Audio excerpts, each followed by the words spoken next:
Now, a KXAN investigative special. It's a story you may think you already know. There's like a body in the lake, Ladybird Lake. But our team uncovered new evidence, never before seen video, and untapped solutions. Making sure that places like Rainy Street continue to be safe and people aren't afraid to go out. We reveal at least 30 drowning deaths over a decade in Austin's Ladybird Lake. I don't believe for a second any of these are accidents. I don't. As the city looks to curb alcohol problems and serial killer conspiracies. It deviates from our actual work in trying to investigate deaths. Join us as we go beneath the surface.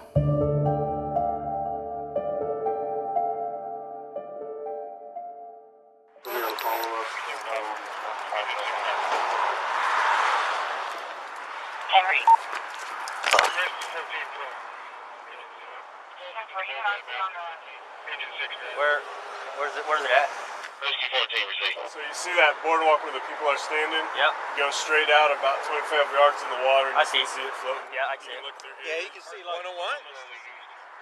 Just look for me and I'll direct you to it. It's closer to the boardwalk now. Okay. It's about, you can look through binoculars if you want, but you can see it in the water right there. So we've got a boat coming to secure it.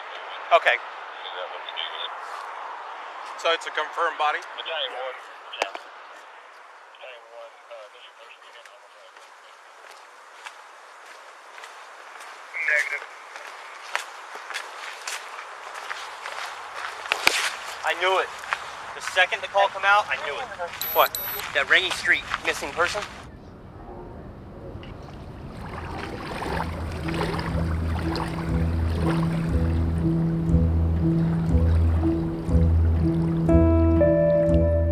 Ladybird Lake rests in the heart of the Texas capital. The city says more than 5 million people visit here each year to enjoy the water recreation,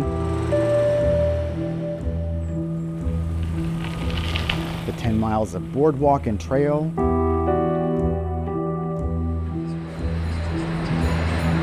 and how close it is to downtown Austin nightlife. But in recent years, there's been something else here, something darker and dangerous.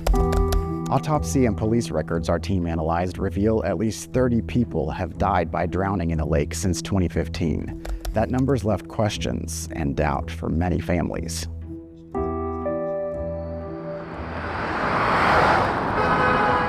There is actually a camera right here on the garage that caught my little brother walking in this direction on the sidewalk here, right off I-35.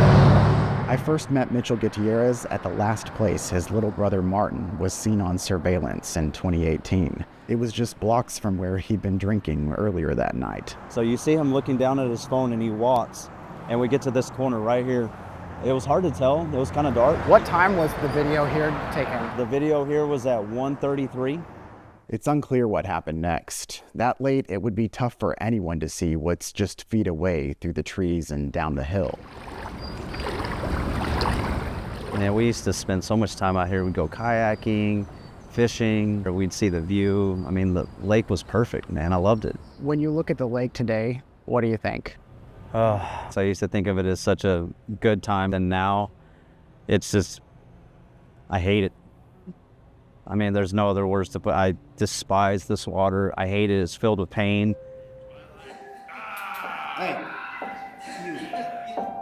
Martin was 25. He just graduated from Texas Tech and moved to Austin to live with his brother. My ab workout's so much more than yours. He's such a happy person, man. Like, it was contagious. You know, you could never catch him without him smiling. Rainy Street was one of their favorite spots to hang out. It's a strip of historic houses converted to bars between downtown and the lake. There's always a crowd. And that night, Mitchell stayed in though, so Martin went out with his friends there instead. We'd go out, get drinks and all that. I mean, we were always responsible. You know, that was the thing. Everyone texted everyone when you're home safe, like that was the rule. But Martin never texted. He didn't come home. He didn't go to work the next day either. And so then I started to panic. I went to the Austin Police Department, and that's when I filed the missing persons case. We have pulled some video, and it's corroborating the story right now. We really don't understand why he's not accounted for at this point. We never did drugs, nothing like that. Based on the footage and the surveillance, my brother could barely even stand. He was sitting on the stool, his arm is like leaning on the bar. He looked severely intoxicated. We obtained bar and street surveillance and scoured hours of footage. It confirmed what Mitchell told us. There's no audio, but we see Martin drinking, talking and laughing with people, then checking his phone repeatedly, becoming distant, and eventually having trouble staying upright. In one of the last videos, a little after 1 in the morning, he leaves his friends without saying anything and hurries out of the bar alone and down the street to his final location caught on camera. And then that's when the search began. His name's Martin. He's 25 years old. No mental health issues. I'm trying to trace his steps because he definitely came up this way. Have them call the number on the flyer. We had the Travis County Search and Rescue all out here. They had helicopters, they had the dogs all over the place. They had like infrared technology looking at the water and everything, trying to find him. We have a device, it's called the Aqua Eye. It's essentially a handheld sonar with some AI technology in it. It's allowed us to actually see through the water and to mark where the body may be. I was so relieved when they said he wasn't in the water. That was one of my biggest fears. Unfortunately, downstream, on the other side of the lake, Mitchell's fear became reality within a few days. There's a little boardwalk area, and that's where his body was found. There was a person that lives at that apartment complex there who was going out with their morning coffee on his balcony, and he saw my brother's body floating. Matches the description, same sweater, same jeans, shoes, everything.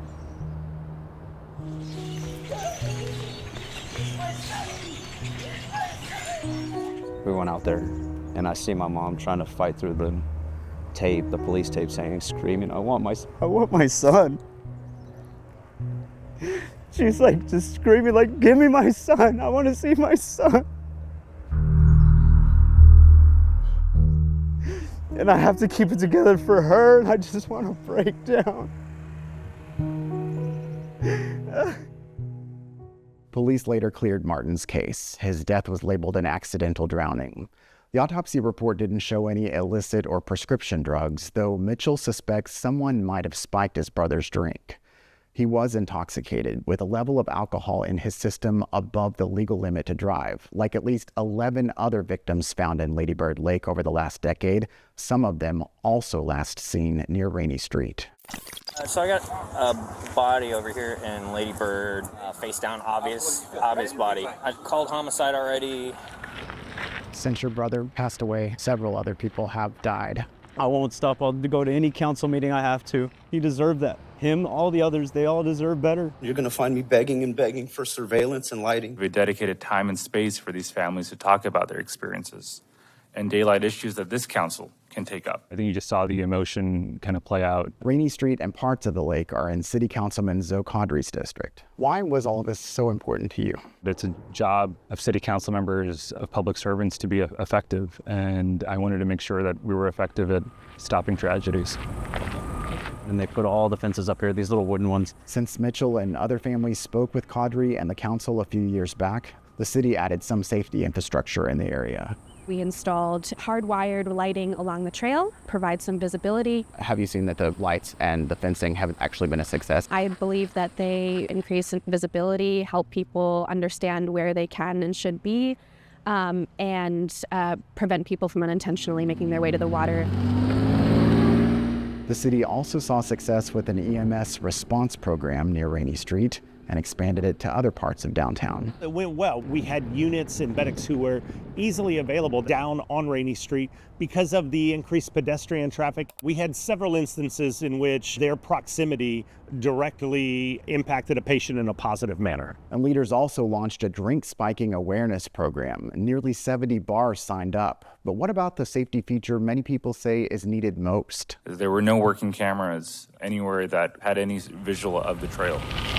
The city tells us the only camera placed near the lake by Rainy Street has not been online and is out of service. It was by solar power. We're working on getting that camera hardwired, so it is more of a permanent installation. It's not been capturing video. Well, that's disappointing here. I wasn't aware of that. That's something I would talk to the manager about. Not satisfied. you know. More to be done. Well, yep, a lot more. Mitchell's convinced the area needs multiple cameras that actually work, or something else to keep close watch. It's what you can prove, right? So prove it. Prove it to me. Show me someone on camera falling into that lake and I'll change my mind. Austin 911, do you need police, fire, EMS? Probably police. And I looked in the water and I think I see a dead body, like floating. But his doubt grows. Yeah, I'm in a kayak in the water. There's something floating. I'm honestly not sure if it's a mannequin or a human. As victims continue to surface. There's like a body in the lake, Lady Bird Lake. Looks like someone's head and arms floating. Along with an unsettling theory about someone police insist can't be real. It really does look like a body. What do you think when you hear people talk about the possibility of a serial killer? You can't rule out anything. I don't believe for a second any of these are accidents. I don't. You can't convince me otherwise.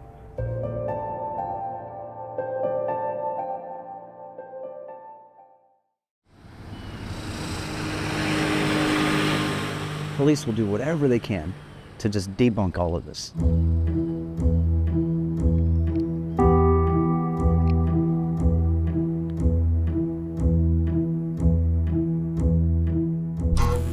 At this time, there is nothing that appears to be suspicious to detectives.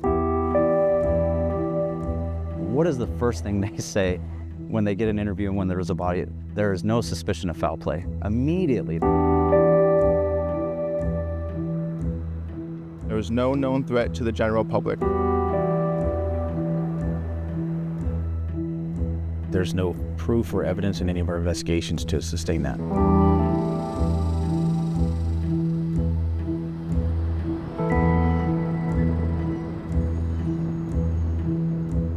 Police have said for years there is no serial killer drowning victims in Lady Bird Lake. How do you determine that? Just the evidence. I mean, there has to be evidence to show that there was some sort of foul play, that something happened to this person. What do you say to the families who believe those instances weren't just accidental drownings? Being a homicide detective obviously will get pushback occasionally from families or friends that may not believe that their loved one's death was an accident. All of these cases have been looked at with, obviously, rightfully so, a lot of scrutiny. We try to do as thorough an investigation as we possibly can, and every case is looked into by not only our detectives, but the medical examiner's office.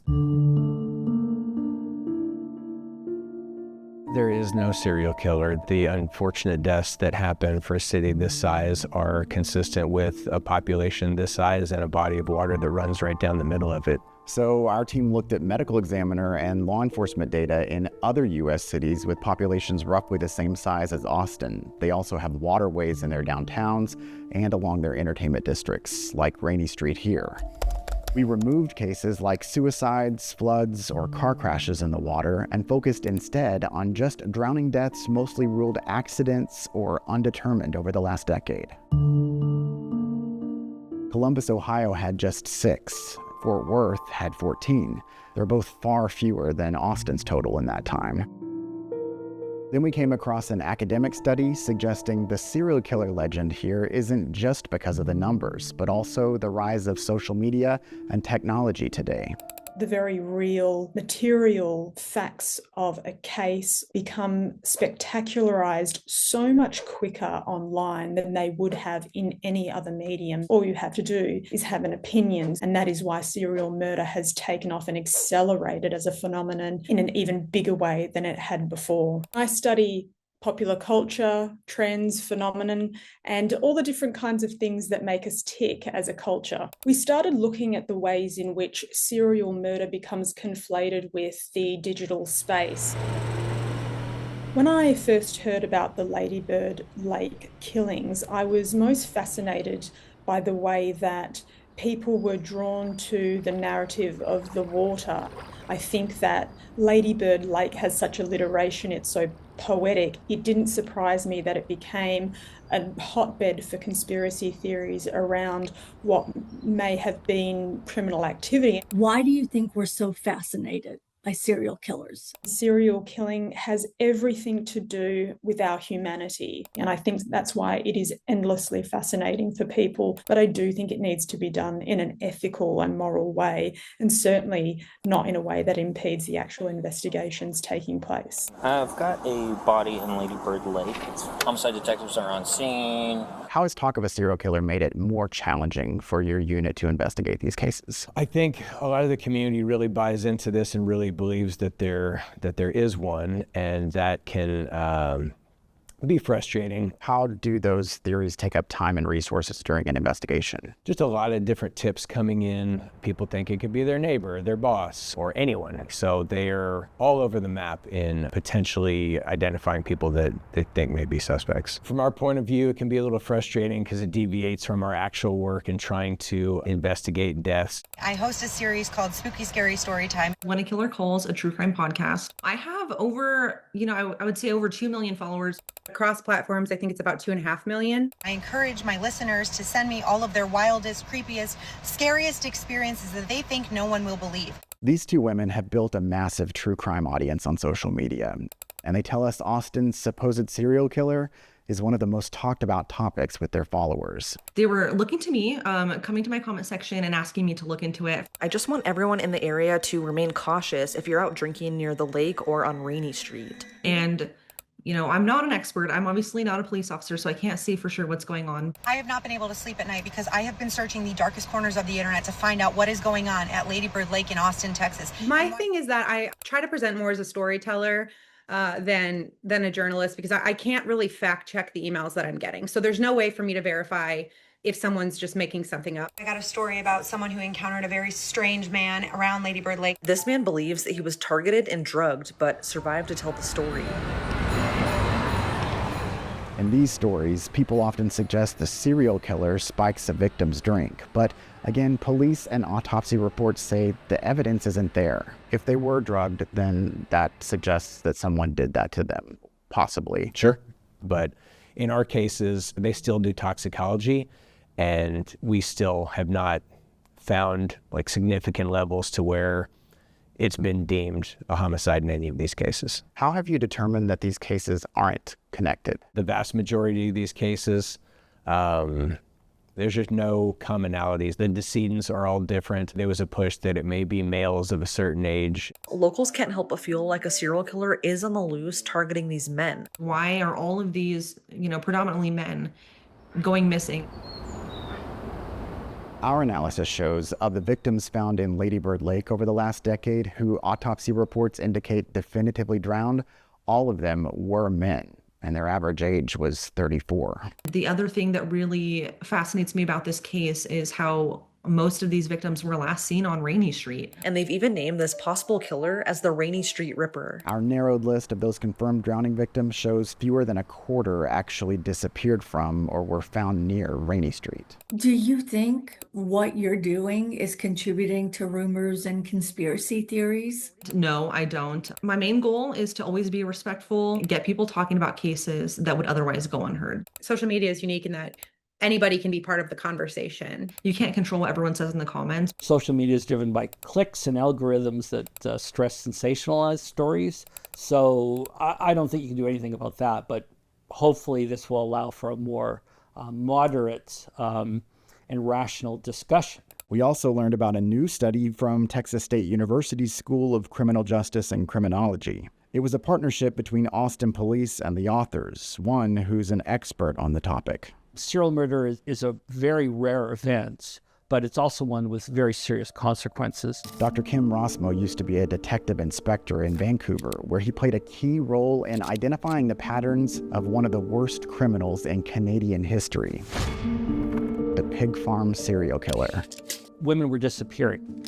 No bodies were being found, and this wasn't happening elsewhere. And so that analysis ended up, unfortunately, being correct, that they were victims of this person who admitted to killing 49 women and burying them out on his pig farm. How do you determine if there is the likelihood of a serial killer or not? Something called spatial temporal clustering, which simply means, do we have too much happening in too small an area in too short a time period for the just to be random. And then that leads us into cluster analysis. We're looking for clusters or spikes of things in time and space that might suggest we have a serial offender. And so that was the approach here with the drownings. When I talked to APD about it, they committed to releasing the results publicly. We looked at cases basically from 183 all the way up to Redbud Isle. And here is the Rainy Street District.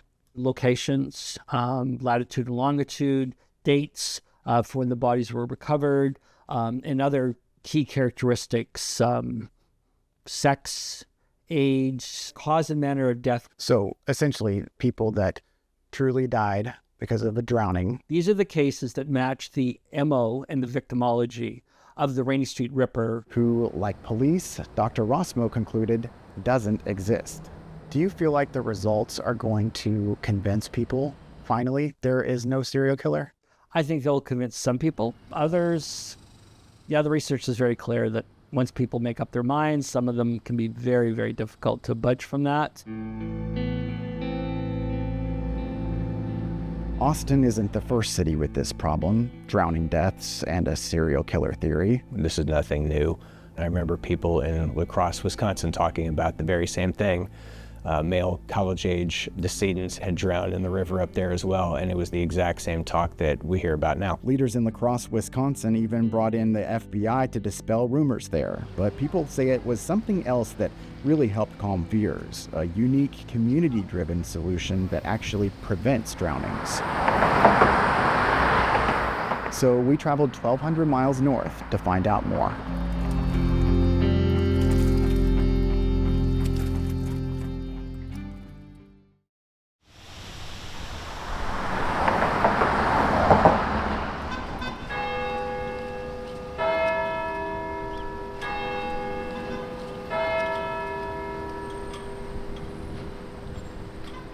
How would you describe La Crosse? What kind of town is this? Yeah, it's definitely a college town for sure.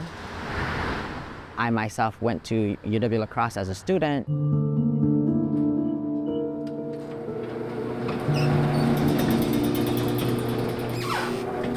I started noticing, a few posters every year or so of missing students.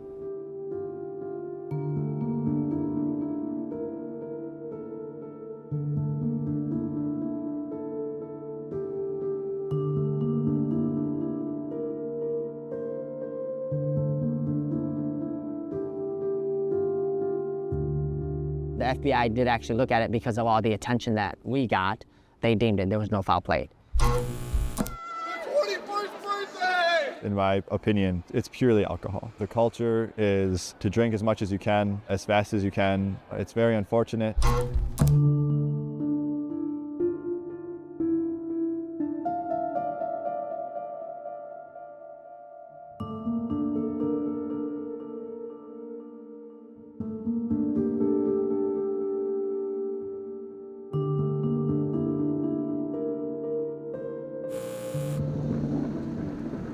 Something needed to be done about the tragic deaths in the river.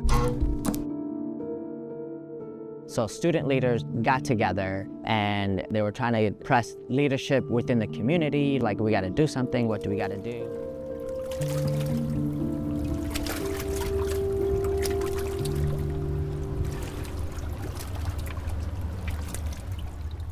La Crosse, Wisconsin has a population just over 50,000. Yes, it's a much smaller community than Austin, Texas, but they do have some key things in common. The colleges and just being popular destinations for young people, along with the entertainment districts very close to the water. The Mississippi flows along Riverside Park in La Crosse, where there have been several drownings. It's just a block or so from dozens of those bars downtown. Over the years, the city put up barriers near the shore. It passed an alcohol ordinance to help cut down on binge drinking, and it even installed police cameras in the area. That area, some of the students, that's where they end up entering. With some of the situations, there's video cameras of them stumbling downtown towards that way. People say those solutions did help, but the biggest change was when students launched a program to patrol that park at night. What do you know about Operation Riverwatch? They promote it every meeting. They ask clubs and student organizations to volunteer. There are 3 colleges in La Crosse. They all take part in the program, which organizers say has been going for 20 years. Because we care for one another, yeah, it's the responsible thing, the right thing to do. Our team pieced together data showing since Operation Riverwatch started in La Crosse, the frequency of drownings in the Mississippi has slowed down, with spans of several years without any deaths. Do you feel like it's working? So I know it has saved lives. This is Operation Riverwatch. It's a student-started and student-run initiative. You guys want to swing around down? Every Thursday, Friday, and Saturday night during the academic year, volunteers patrol Riverside Park. It's, I would say, maybe a quarter mile from start to finish. Park is closed past 11. Those shifts run from 11 p.m. to 1 a.m. and then 1 to 3 a.m. And so we have 4 volunteers that we aim for on each shift. We keep our flashlights on us. It doesn't cost much to keep the program running. Funding from the schools pays mostly for reusable supplies like high visibility vests and flashlights. Constantly making sure I'm aware of my surrounding, always making sure I'm double checking the water, double checking everywhere. Prime spot is the rocks. Yeah. Just because we never know what's going to happen. We don't allow anyone to patrol alone. Make sure everybody has a partner to walk with at all times. Sorry to inform you, but the park is closed, so we will have to ask you to go head back up there, please. Police partner with the program and are just a phone call away for help. Volunteers also get training before they start. Just to let you know, the park is closed, so unfortunately we're going to have to ask you to leave. I feel very comfortable and safe saying like, hey guys, the park is closed. Does anyone ever give you any pushback? Sometimes there are students down here that have consumed alcohol. We just wanted to let you know that the park is closed, so we will have to ask you guys to please leave if you guys could. Thank you guys. So usually it takes like a couple like, hey, let me walk you up there. Let me call you an Uber or a taxi. What's the biggest challenge in keeping this program going? Volunteers. Getting volunteers, recruiting, retaining volunteers is the biggest challenge far and away. What motivated you to volunteer for this program? To keep everybody safe. I love my community and I just want to protect everybody and help out in any way I can. One gap in the program though, it only happens during the school year. And last summer when there were no volunteers out, a student drowned. That student was last seen at a bar and then on a police camera south of the park after when volunteers would have been patrolling. Organizers say it's tough to monitor everything, but they believe targeting the time and location they already do has prevented many tragedies. Excuse me, guys. At the end of each shift, volunteers log their encounters, and when we followed this group around, it was the 3rd weekend of the school year, and in that short time, they say they'd already steered 153 people away from the park and the water. Archived clips we found say it's been as many as 1,300 people over an entire school year. Folks that we've talked to, redirected, engaged with, sat down with, redirected back up the hill. So I think that shows impact. That shows that it's working. We've been speaking with the Austin City Council and with the student government at University of Texas. They're interested in learning more about this program. If I connected them with you all and your students, would you speak with them? 100%, yeah. If there's a university interested, we would be more than happy to meet with those folks. Absolutely. Great.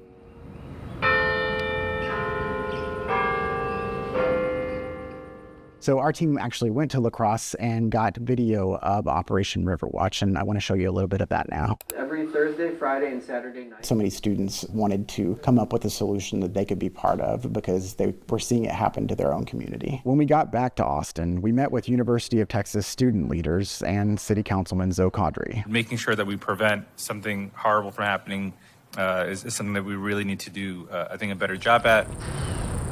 He'd worked on previous drowning prevention measures like lighting, fencing, a camera near the water, and other initiatives. I think this is an interesting concept. I'd be curious, obviously, defer to students and the universities on if we could replicate something like this in Austin. We passed along our La Crosse contacts and discussed what we'd learned about the program. I think one of my hesitations with something like this is that I feel like the students would be worried about putting themselves in risk as well, especially young women. We're afraid to get out of our house at night, let alone go down to the bars at 2 a.m. Is a scary thing to be telling your parents what you're volunteering for. Do they have their police department also doing this? The police will help if they need it, but for the most part, it's all student-led. And I assume it's a longer trail. They have really focused on this park, Riverside Park, because several of their drownings happened in that area specifically. I know that Lady Bird Lake has had drownings in other places outside of the Rainy Street area, so that might be a challenge.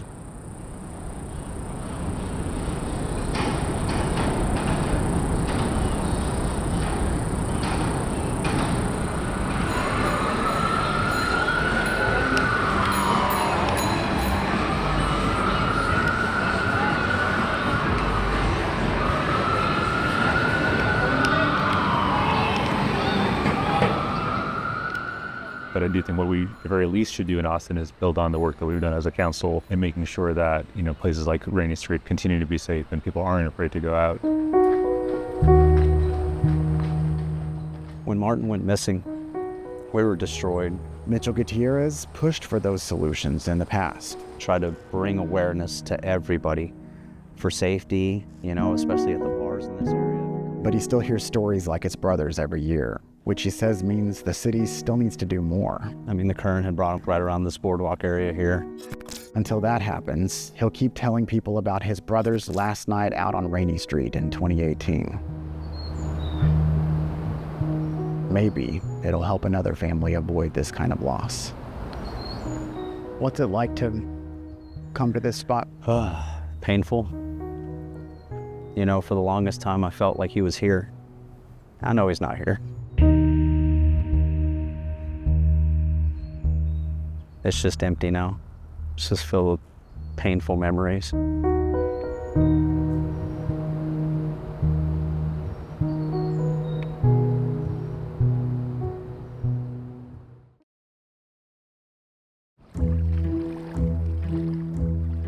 From solutions to a suspected serial killer, a KXAN analysis of autopsy reports and law enforcement records reveals at least 30 drowning victims, many intoxicated, over the past decade in Austin's downtown waterway, Lady Bird Lake. In a special on-location edition of Inside the Investigation, our team shares updates to its Beneath the Surface project and where the reporting could go next.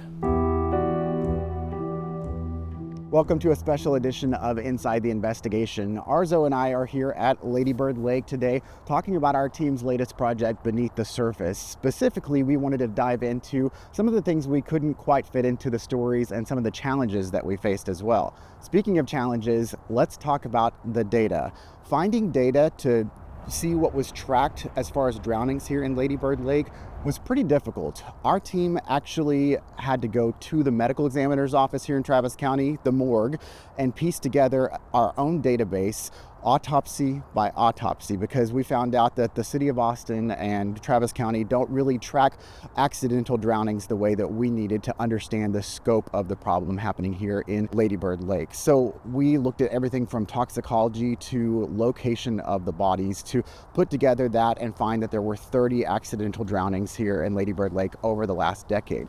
But we also wanted to compare Austin to other communities that had around 1 million population with entertainment districts and waterways in their downtown. We did find a couple that were comparable as far as data, but many of the cities we looked at, it was too tough to find that data, almost impossible, because there's no uniform way that cities track accidental drownings like that. Some didn't track locations at all, so it was impossible to know if it was happening in their downtown rivers. Some of them didn't look at the time frame the same way we were, and also saving the data for that entire decade that we wanted to look at. But of the few that we were able to compare to Austin, it looks like Austin's numbers were much higher than those other communities. Right, and Josh, we wanted to look at what are people in communities doing to prevent these drownings. We looked at solutions happening all across the country. You traveled to La Crosse, Wisconsin, and really highlighted Operation River Watch, but we wanted to dig deeper. So we started looking at other communities. For instance, Bakersfield, California, right at the mouth of the river, there is a huge sign that's got the death toll on it. And it's really so stark that it makes you stop. But the city says they had to do something like that to get people's attention. Columbus, Georgia, they teamed up, the city and fire and EMS teamed up with Georgia Tech to look at an AI solution that really could possibly pinpoint exactly where someone is in their river so that they could respond quicker. And then even in our own backyard, New Braunfels, spring and summer, big months for tubing. So they have put up stations where you can go and get a life vest for free as long as you return it That way you're safe when you decide to go in the rivers. We mentioned Operation River Watch, which you spend a lot of time really looking at how it works. And it is volunteer run, student run in La Crosse, where they're really trying to figure out ways to keep people from going into the river. Much like in our area, they had a lot of people going from the Bar District over to the river. So this operation really focuses and has kept thousands of people from going into the river. You saw this firsthand and you brought the solution back to Austin. Exactly. When we got back from Wisconsin, we contacted the UT student government leaders and also Councilman Zoe Caudry, who is on the Austin City Council, and his district is representing here Lady Bird Lake, the Rainy Street Entertainment District, and also the University of Texas. We sat down with them in a meeting and showed them some of the footage from our trip to Wisconsin to show them how Operation River Watch really worked. We answered their questions. We shared our contacts with them from people that were the volunteers and the organizers in La Crosse to give them a way to reach out to ask even more detailed questions. From what we understand in recent weeks, they're still exploring that. Councilman Caudry has been clear that he wants any type of initiative like that to be student run, because they would be the ones to be volunteering. So I think that, it's something that we also know that La Crosse, that the colleges there had some challenges getting regular volunteers, because with college students, even though they're very willing, there's a lot of turnover also because they go semester by semester, people leave, people graduate. So that will be a challenge here in Austin also if they decide to keep that up. But what we understand is the councilman and the University of Texas student leaders are still looking into this. And Councilmember Caudry also mentioned to our team that he'll be going to the city and talking about adding more lighting and cameras. We know that in previous initiatives back in 2023, there was just one camera added, but also there was some lighting that was included. Yeah, some low-level lighting that we've seen here when we've been visiting the lake at dark to get some of the footage that we were getting for our stories. The one camera you mentioned, we did check into that. It was surprising to us that there was just one camera added, considering all the talk that happened back in 2023 among the city council. We learned, because we requested footage from that camera to see what is it really capturing, that the camera has not been working. We detailed this in one of our stories, but the city has promised that they are working to get it hardwired. The problem that we documented was that it was a solar panel powered camera, and that was really the problem in capturing all the footage because it couldn't stay powered. And so they're working to get it hardwired. They had hoped to have that done by the end of January, but the end of January came and went. It still wasn't working. So we're hoping to see something a little later this spring. You mentioned Councilman Caudry may be wanting to work with the city to explore getting more cameras and more lighting out here as well. And we know that one of the challenges for that is the location here. Getting, electricity infrastructure out here to this part of the lake can be a little challenging and very costly. A lot of the past initiatives were paid for with bond money.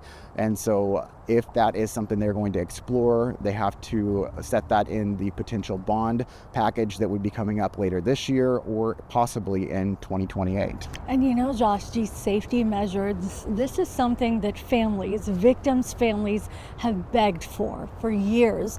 And in fact, you spend a lot of time with Mitchell Gutierrez. We got to know him really well throughout this project. His brother Martin drowned in 2018. Mitchell has always said that he believes that Martin was drugged and killed, and he will not rest until he finds out what exactly happened to his brother. And anytime we've seen a drowning happen, these conspiracy theories come up where there's a possible serial killer out there. Now, police have said there's not, and they've looked at all leads. But in Martin's case, you've looked at the police report, you've talked to Mitchell extensively. What other angles were pursued? Yeah, if you look in the police report, and then I did follow up with Mitchell to ask some more questions about this, he was hearing a lot of tips that there could have been more than one person that was this potential serial killer, someone who killed his brother. From some of the tips he was hearing from people in the community, it could have been people that were involved in a specific church, maybe even a cult. Police did look into those tips. There wasn't any validity to it. It was just a story. And you do have stories like that pop up from time to time when there is kind of an exciting tale like a serial killer that's in your community. One of the other unfortunate things that we found in the police report was that during the time that Martin was still missing, before they found his body here in the lake, Mitchell was receiving texts and calls from someone that was claiming they had Martin and that they wanted money to bring him back.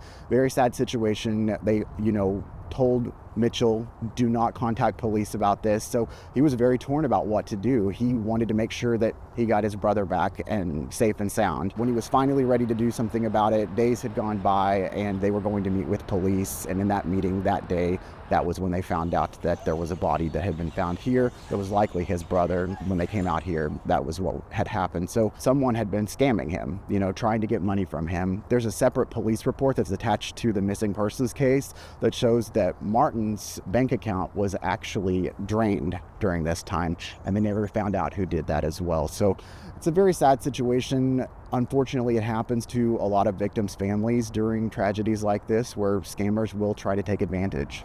And we've heard firsthand what families really have gone through this devastating process. And, one of our goals was that we wanted to build a memorial page on KXAN.com to remember the 30 victims that we've tracked. And, we contacted funeral homes, families, found a number of the families, and they say that it's still just really hard because they don't have closure. So for them to talk about it just was not possible. But many of the families did share a photo with us and some detail about the victims so that they are remembered in a different way other than the way that they passed away.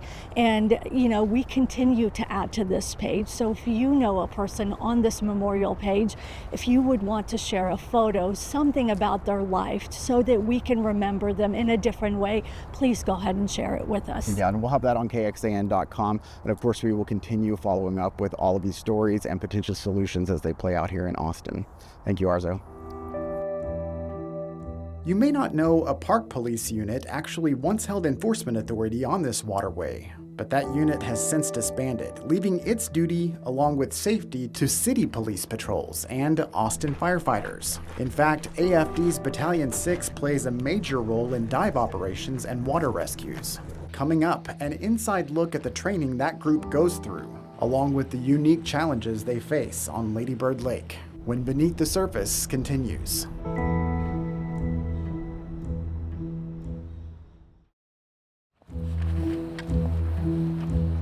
Just a little bit of grassroots journalism, taking the newsroom out here to the trail today. A lot of people out today. This is a really busy area. Yeah. Arzo and I are just walking up and down the trail all morning, the day after our project launched, with these posters that say 1 decade, 30 deaths. We have a QR code that people can scan with their smartphones as they're out here walking, running, riding their bikes. It will take you directly to our project so they can experience everything for themselves. Have you heard about the drownings on Lady Bird Lake? I just read about it recently. We did a data analysis and found there were 30 bodies that have surfaced in Lady Bird Lake in the last decade. Oh my gosh. That's a very big number for such a small amount of time. Well, I think it should concern anybody. Sure. You can scan this QR code with your phone. We produced a docuseries and a podcast and several articles to give people a better idea of what's happening. 13,000 people are on this trail every single day, and this is the area where we've been hearing a lot of rumors and conspiracy theories about its proximity to Rainy Street, so we wanted to answer questions for people. The questions we got is, why is this happening? What is the link to Rainy Street? What we found was that only about 1/4 of the people who were drowning victims were actually people that had last been seen or were found near Rainy Street. Yeah. Is drinking, drugs, is that a contributing factor to all of this? I know that they tend to blame it on people getting drunk on Rainy Street and then walking home and just being intoxicated and then falling into the river. Yeah, about 1/3 of the victims did have a blood alcohol content that was above the legal limit to drive. Yeah. I was surprised to learn that one person we talked to has come across a couple bodies. The last one I saw was under that bridge, but it was an older man, probably like a year ago, under I-35 during the day. And then coming across someone who lives in the area and is genuinely concerned and trying to figure out solutions. Hi. I'm so glad you guys are doing this. Oh yeah? I saw you guys talking about it on the news. I just moved onto Rainy Street, and it's like something everybody talks about. I thought, why isn't the trail lit more? Why aren't there cameras? The city councilman that we've been talking with is exploring the possibility of adding more lights and more cameras. I would say they need cameras. Oh, yeah. So we've been able to talk about what we've discovered in other communities that's working to prevent drownings. They're doing extreme measures, looking at AI technology to help pinpoint possible drownings in the river. There's signage everywhere. Yeah. Awesome. Thank you for speaking with us. Thank you. Yeah. Have a good Thank day. you for your work. Yeah, I'm glad you guys are doing this. Yep, have a good day. Bye. Just trying to bring a little bit of awareness to the project. The tagline on the poster says, experience the story, explore the solutions. We're part of this community too, and we want to be able to be a resource for people that have questions still and want more done to prevent tragedies in the future.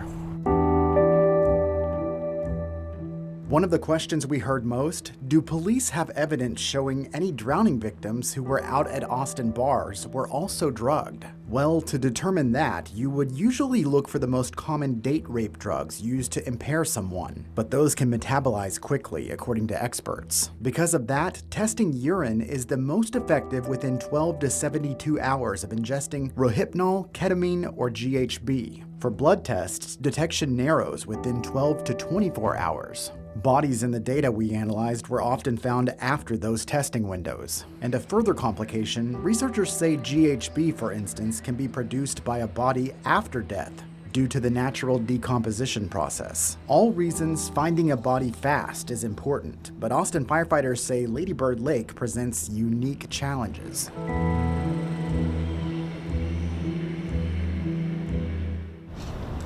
If you see Lady Bird Lake on the weekends, there's a lot of folks out there using it. So that's a challenge in itself. It becomes a known target hazard for us. So we just have to be prepared. That's the urban environment. Special Operations Battalion consists of 4 stations throughout the city. We do all the other stuff other than firefighting. We would actually refer to this as a still water rescue, which just means it's a flat body of water. A lot of people use our waterways for recreation. Along with that, people find themselves in distress, whether it's drowning, injury. And so we have to have a response model that can answer those calls. So half go down, half stay up. They are now the accountability, and the other group will dive. And what that does is it just provides a thorough search through that area. The hardest part of this operation is the search or the location of the person. How is the crew here determining where someone might be out in the water? We have a device, it's called the Aqua Eye. It's essentially a handheld sonar with some AI technology in it. It's allowed us to actually see through the water and to mark where the body may be or the person in distress may be submerged. Once we locate them, we have the ability to conduct a rescue. So Lady Bird Lake has a lot of things in it. I mean, we found cars in there before. Where that can cause problems for us is our device, while it is very good, it also sees those things. So the AI portion of the Aqua Eye is designed to look for human bodies. That doesn't mean it's not going to pick up something that would reflect sonar though. There's a no swimming ban on Lady Bird Lake. Underwater currents are really prevalent there. There's also leftover construction debris from years ago when they constructed the bridges. So there are many hazards in the water that people are just not aware of. We do help with search. We are much more effective when it's targeted. That's really what we're built for, the life-saving aspect of it. But we're also very, very well trained in search operations. So if we were called out, we could certainly assist with that. I know our rescuers are good. We will provide every opportunity for that potential victim to come out of the water. Online now in the investigative section of KXAN.com, explore our landing page to navigate this multi-platform investigation. You can watch our entire docuseries to see the real impact of this tragic trend. Listen to our podcast to learn how another community uses students to prevent a similar problem, and read our stories about other solutions saving lives. You'll also find our online memorial to remember drowning victims beyond their deaths. Those features and more as we go beneath the surface. Thanks for watching.